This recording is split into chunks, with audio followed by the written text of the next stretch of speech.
karena ingin cepat sembuh dari luka-luka hidup atau duka cita dalam sebuah perkabungan, maka segala cara pun ditempuh dengan sebuah keinginan secepat mungkin saya sembuh.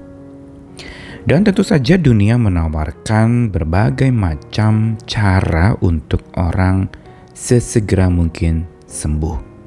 Secepat mungkin healing itu kalau bisa tidak ada prosesnya. Langsung secepat mungkin beres. Padahal sebenarnya kalau kita memahami tentang seorang tenaga medis membalut luka seseorang yang misalnya dia terjatuh atau berdarah, ada satu tahap yang paling penting dan begitu vital di awal sebelum pembalutan terjadi, yaitu luka itu harus dibersihkan. Ini yang seringkali kita tidak sadari pada saat terluka. Yang kita pikirkan adalah bagaimana caranya sembuh. Saat berduka, yang kita pikirkan adalah bagaimana caranya bersuka cita kembali sesegera mungkin. Kalau perlu lupakan duka cita itu, bergembiralah dan jangan lagi ingat-ingat yang susah. Seringkali kita menganggap itu adalah langkah untuk sembuh, padahal itu adalah sebuah cara membalut instan yang menyesatkan. Kita mau buru-buru dibalut, kita mau buru-buru pakai perban atau plester untuk menutup segala luka dan duka kita.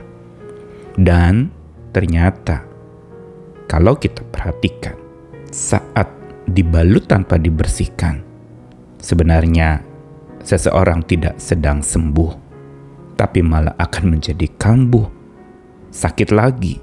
Karena apa? Tidak dibersihkan, infeksi menyebabkan luka tambah parah dan mungkin bisa menjalar ke bagian-bagian tubuh yang lainnya. Saya Nicholas Kurniawan menemani lagi di dalam Sabda Tuhan hari ini dari 2 ayat pertama di Mazmur 147 ayat 3. Iya, Tuhan menyembuhkan orang-orang yang patah hati dan membalut luka-luka mereka. Lalu Lukas 10 ayat 34, sebuah cuplikan dari kisah perumpamaan orang Samaria yang baik hati yang Yesus ceritakan. Ada satu penggal kalimat yang mengatakan demikian. Ia pergi kepadanya. Orang Samaria itu pergi kepadanya yang terluka itu, lalu membalut luka-lukanya. Sesudah ia menyiraminya dengan minyak dan anggur. Kemudian ia menaikkan orang itu ke atas keledai tunggangannya sendiri, lalu membawanya ke tempat penginapan dan merawatnya. Seorang ahli pengobatan yang benar tidak akan buru-buru untuk membalut luka orang yang sedang terluka. Dia akan terlebih dahulu mempelajari lukanya itu. Dia memandang dulu lalu membersihkannya, mencari penyebab dan ada kemungkinan-kemungkinan efek lain dari luka itu. Dan ketika sudah dipahami, ditinjau, diperhatikan, diperiksa, lalu dibersihkan, ini bagian paling penting, lalu diberikan obat, baru pembalutan dilakukan.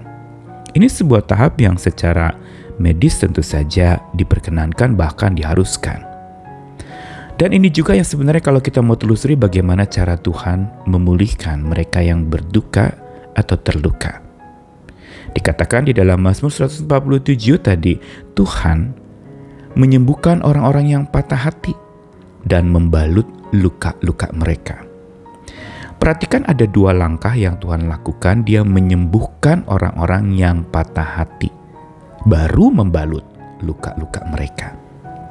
Kata menyembuhkan yang pertama ini lebih kepada sebuah tindakan membersihkan dan mengobati.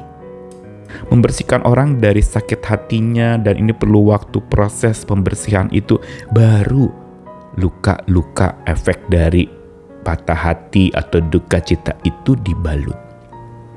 Sederhana memang kalau kita membacanya, tetapi seringkali kita melupakan untuk langkah di mana membersihkan diri dengan pikiran, dengan hati yang bersih saat kita menghadapi luka dan duka kita yang memang berat. Dan kalau kita terluka dan berduka dengan cukup berat, akan menjadi bertambah berat kalau hati kita tidak bersih. kalau pikiran kita juga tidak jernih. Karena dengan hati yang kotor dan pikiran yang kotor, yang keruh itu, maka luka akan menjadi bertambah parah. Dan karenanya betapa pentingnya kita memahami proses ini. Lukas 10 ayat 34, ketika orang Samaria yang baik hati itu dalam perumpamaan Yesus, tahap untuk dia membalut luka diikuti dengan menyirami dengan minyak dan anggur. Menyirami dengan minyak dan anggur ini dilakukan sebelum pembalutan luka. Baru setelah itu orang itu dinaikkan ke keledai tunggangannya, lalu dibawa ke tempat penginapan dan dirawat. Apa yang dilakukan oleh orang Samaria yang baik hati di dalam kisah itu menggambarkan sebuah tindakan seorang tabib yang memang benar, dan pada saat itu memang itulah prosedur seorang tabib menyembuhkan. Dia menyirami terlebih dahulu dengan minyak dan anggur. Kenapa minyak dan anggur? Anggur untuk membersihkan supaya tidak infeksi, sebuah antiseptik. Dan minyak itu untuk supaya menghilangkan peradangan atau rasa sakit. Baru setelah itu dibalut. Bayangkan bila tidak disiram minyak dan anggur, luka-luka yang berdarah itu buru-buru dibalut, akan terjadi pendarahan dalam yang begitu mengerikan buat si penderita. Dan disinilah kita lihat cara yang dituliskan oleh Injil Lukas mau menggambarkan sebenarnya apa yang Yesus lakukan pula kepada manusia. Selaras dengan Mazmur 147 ayat 3 tadi. Tuhan menyirami dengan minyak dan anggur, baru membalut luka-luka. Pelajaran apa yang kita tarik dari dua ayat tadi? Pelajarannya adalah bahwa tanpa dibersihkan, luka dibalut itu tidak sembuh, malah akan jadi kambuh. Sakit lagi, tambah parah, mungkin menjalar kemana-mana. Begitu juga secara rohani dan batiniah. Tanpa hati yang bersih dan akal yang jernih, luka dalam jiwa kita atau duka dalam jiwa kita yang terlalu cepat dibalut, entah dengan jalan keluar pintas, entah dengan berbagai macam pengobatan instan yang tidak mengikuti prosedur, bahkan menjadi tambah parah dan lukanya menjadi tambah melebar, menjadi tambah kambuh dan bukan sembuh. Maka betapa pentingnya kita perlu memiliki hati yang bersih dan akal yang jernih saat kita terluka dan berduka. Karena dengan hati yang bersih dan akal yang jernih, pada saat kita dibalut, dihiburkan, itu akan efektif. Karena sudah terlebih dahulu pandangan kita bersih dan jernih, akal kita bersih dan jernih, hati kita bersih dan jernih. Mari milikilah itu. Dari mana asalnya hati yang bersih dan akal yang jernih? Kalau bukan dari Tuhan yang Maha Suci itu. Mintalah kepada Dia saat terluka dan berduka, supaya luka kita tidak tambah parah dan tidak menjadi kambuh. Maka kita perlu memohon, Tuhan karuniakanlah kepadaku hati yang bersih dan akal yang jernih, supaya sembuhku benar-benar sempurna oleh tangan Tuhan, sempurna tanpa keinginan untuk sesegera mungkin sembuh yang lalu kemudian malah menyebabkan tambah parah.